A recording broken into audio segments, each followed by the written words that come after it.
జగన్ ఏమి చెబితే అది చేస్తాం, ఆత్మాహుతిగా దళంగా పనిచేస్తామంటున్న వారు నాయకుల లేక ఉగ్రవాదుల అని మంత్రి పార్థసారథి మండిపడ్డారు. రాష్ట్ర వినాశనం కోరుకుంటున్న వారి పట్ల ప్రజలు అప్రమత్తంగా ఉండాలని సూచించారు. ఈ మేరకు ఆయన మీడియాతో మాట్లాడారు. ప్రపంచవ్యాప్తంగా మనం కొన్ని ఉగ్రవాద సంస్థల గురించి వింటూ ఉంటాం. వారి దుర్మార్గపు చర్యల్ని పత్రికల ద్వారా తెలుసుకుంటూ ఉంటాం. ఆల్ ఖైదా కానీ, ఐసిస్ కానివ్వండి, ఇటువంటి అన్నీ కూడా వారేంటంటే వారి ఆలోచన విధానం, ఈ ఉగ్రవాద సంస్థల ఆలోచన విధానం, వారు భావజాలాన్ని వ్యాపింపచేసే విధానం, వారి ఆలోచనల్ని అమలు చేసే విధానం చూస్తామంటే వైఎస్ఆర్ కాంగ్రెస్ పార్టీకి చాలా దగ్గరగా ఉంటాయని నమ్మాల్సిన పరిస్థితి ఈరోజు వైసీపీ పార్టీ నాయకులు కానివ్వండి, లేకపోతే వారు మాట్లాడే విధానం కానీ చూస్తే అర్థమవుతుందని చెప్పేసి నేను మనవి చేస్తాను. ఉగ్రవాద సంస్థలు ఏం చేస్తాయంటే వారి అప్రజాస్వామిక ఆలోచనల్ని, ప్రజా వ్యతిరేక భావజాలాన్ని, వారు నమ్మిన సిద్ధాంతాలని, అవి ఎంత నష్టం చేస్తాయో సమాజానికి అవేమీ పట్టుకోకుండా వారు నమ్మిన సిద్ధాంతాలని ఎస్టాబ్లిష్ చేయడం కోసం ప్రజల్లో భయాందోళనని సృష్టించడానికి ప్రయత్నం చేస్తారు.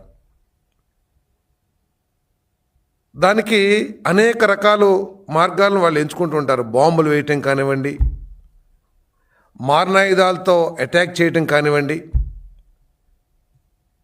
ఎందుకంటే ఇటువంటి వైలెన్స్, ఇటువంటి ఉగ్రవాదం కానీ, అరాచకం కానీ దాంట్లో బలైన వ్యక్తుల్ని పక్కన పెడితే దాన్ని ప్రచారం ఎక్కువగా జరుగుతుంది అనేది ఆ ఉగ్రవాద సంస్థల అభిప్రాయం. అదేవిధంగా ఈరోజు అంతేకాకుండా ఉగ్రవాద సంస్థలు కూడా ఏం చేస్తాయి, కొంతమంది అమాయకులకి, కొంతమంది యువకులకి, వారికి కొన్ని విషయాల మీద కొన్ని నమ్మకాలు, గౌరవం, భక్తి, ప్రేమ ఉంటాయి. వాటిని ఆసరాగా చేసుకుని, వాళ్ళ అమాయకత్వాన్ని ఆసరాగా చేసుకుని వాళ్ళందరినీ కూడా ఊబిలోకి లాగే ప్రయత్నం కూడా చేస్తాయి ఉగ్రవాద సంస్థలన్నీ కూడా అని చెప్పేసి నేను మనవి చేస్తాను. వారి భావజాలాన్ని ప్రచారం చేయడం కోసం సోషల్ మీడియాని, వీడియోస్ని తయారు చేసి ప్రజల్లోకి వ్యాపింపచేస్తూ ఉంటారు.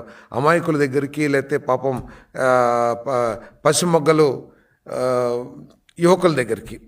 అదేవిధంగా అదే పంతాలో ఎగ్జాక్ట్గా వైఎస్ఆర్సీపీ కూడా పనిచేస్తుందని చెప్పేసి నేను మనవి చేస్తా ఉన్నా. నేను శాంతిని కాంక్షించే ప్రతి ఒక్కళ్ళు, ఆంధ్రప్రదేశ్కి, తెలుగువారికి ఉజ్వల భవిష్యత్తు కాంక్షించే ప్రతి ఒక్కళ్ళు కూడా నిష్పక్షపాతంగా ఆలోచించాలని చెప్పేసి నేను మనవి చేస్తా ఉన్నాను. ఎటువంటి మాటలు వైసీపీ నాయకులు మాట్లాడుతున్నారు, ఎటువంటి భావజాలాన్ని వీరు వ్యాపింపచేస్తున్నారనేది ఒకసారి ఆలోచించాలని చెప్పేసి కూడా మనవి చేస్తా ఉన్నాను. నేను ఉగ్రవాదులు ఇంకోటి కూడా చేస్తారు. భయాందోళన రేకించడానికి బాంబులు, లేకపోతే మారణాయుధాలు, వైలెన్స్తో పాటు వ్యవస్థల్ని, అదేవిధంగా వనరులను కూడా విధ్వంసం చేసేస్తారు. ఒక్కసారి మనం కనుక ఆలోచించినట్లయితే వైసీపీలో ముఖ్య నాయకులుగా చలామణి అయ్యే వ్యక్తులు మాట్లాడే తీరేమిటో ఒకసారి ఆలోచించేయాలి. మొన్న ఒక పార్లమెంట్ సభ్యులు, సీనియర్ పార్లమెంట్ సభ్యులు మితిన్ రెడ్డి గారు, జగన్మోహన్ రెడ్డి గారు ఏమి చెప్తే అది చేస్తాం, ఆత్మాహుతి దళంగా పనిచేస్తాం అని చెప్తా ఉంటే వైఎస్ఆర్ కాంగ్రెస్ పార్టీ ఒక రాజకీయ పార్టీయా లేకపోతే ఉగ్రవాద సంస్థ అని చెప్పేసి నాకు అర్థం కావట్లేదని చెప్పేసి మనం చేస్తాను. నేను వైసీపీ నాయకుడు జగన్మోహన్ రెడ్డి గారు చెప్తే నరికేస్తాం, చంపేస్తాం, పొడిచేస్తాం అని అంటున్నారంటే అసలు వాళ్ళు ఉన్మాదులా లేకపోతే ప్రజాస్వామ్యవాదులా? ఈ ప్రజలందరూ కూడా అర్థం చేసుకోవాల్సిన అవసరం ఉందని చెప్పేసి కూడా నేను మనవి చేస్తా ఉన్నాను.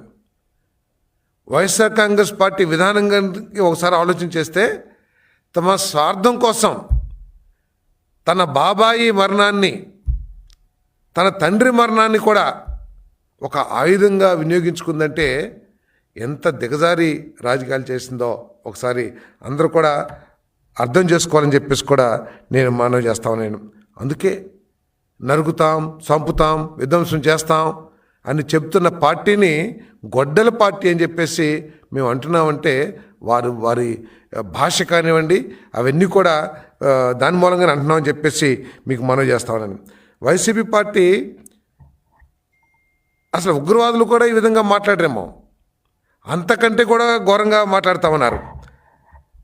రాష్ట్రాన్ని తమ స్వార్థం కోసం రాష్ట్రాన్ని వినాశనం చేస్తానికి కూడా ఆలోచిస్తలేదంటే ఒకసారి ప్రజలందరూ కూడా అర్థం చేసుకోవాలని చెప్పేసి ఎటువంటి ఉన్మాదంతో అంటే కేవలం అధికారం సాధించాలనే కాంక్షతోనే ఈ విధంగా మాట్లాడతారనే విషయాన్ని మనందరం కూడా అర్థం చేసుకోవాలి. ఆత్మాహుతి దళం అనేది మనం కాశ్మీర్లో విధ్వంసాన్ని సృష్టించినప్పుడు అక్కడ చనిపోయిన వ్యక్తుల్ని ఉగ్రవాదుల్ని కోట్ చేస్తూ ఆత్మాహుతి దళం అంటాం. కానీ ఇక్కడ ఆత్మాహుతి దళం అని చెప్పేసి జగన్మోహన్ రెడ్డి ఏది చెప్తే అది చేస్తామన్నారంటే అసలు వీళ్ళు ప్రజాస్వామ్యంలో ఉన్నారా లేకపోతే ఎక్కడున్నారని చెప్పేసి ఆలోచన చేస్తున్నాను నేను. ప్రజలందరూ కూడా ఆలోచించాలి. మనం భారతదేశ చరిత్ర తీసుకుంటే స్వాతంత్ర సమయం నుంచి కూడా రాజకీయ పార్టీలో కూడా ప్రజాస్వామ్యం అగ్రనాయకత్వం ఒక ఆలోచన చేస్తే ఆ ఆలోచనలో తప్పుంటే గొప్ప నాయకులందరూ కూడా దాన్ని వ్యతిరేకించటమో విభేదించటమో లేదా చర్చించటమో చేశారు తప్పితే మా నాయకుడు ఏది చెప్తే అది మేము గుడ్డిగా ఫాలో అవుతామని చెప్పేసి భారతదేశ రాజకీయ చరిత్రలో లేదని చెప్పేసి మనం చేస్తున్నాను. దాంట్లో భాగంగానే అనేక మంది ఆనాటి ప్రజాస్వామ్యంలో గాంధీ గారి ఆలోచనలు వ్యతిరేకించిన వాళ్ళు ఉన్నారు, నెహ్రూ గారి ఆలోచనలు వ్యతిరేకించిన వాళ్ళు ఉన్నారు, సుభాష్ చంద్రబోస్ లాంటి నాయకులు అదే పంథాలో ఉన్న విషయాన్ని మనకు తెలుసు. ఈరోజు అదేమీ లేకోకుండా జగన్మోహన్ రెడ్డి గారు ఏది చెప్తే అది చేస్తామంటే రపరప ఈ భాషలకు అసలు ప్రజాస్వామ్యంలో అవకాశం ఉంటుందా అని చెప్పేసి నేను ప్రశ్నిస్తామన్నా. నేను కేవలం తమ స్వార్థం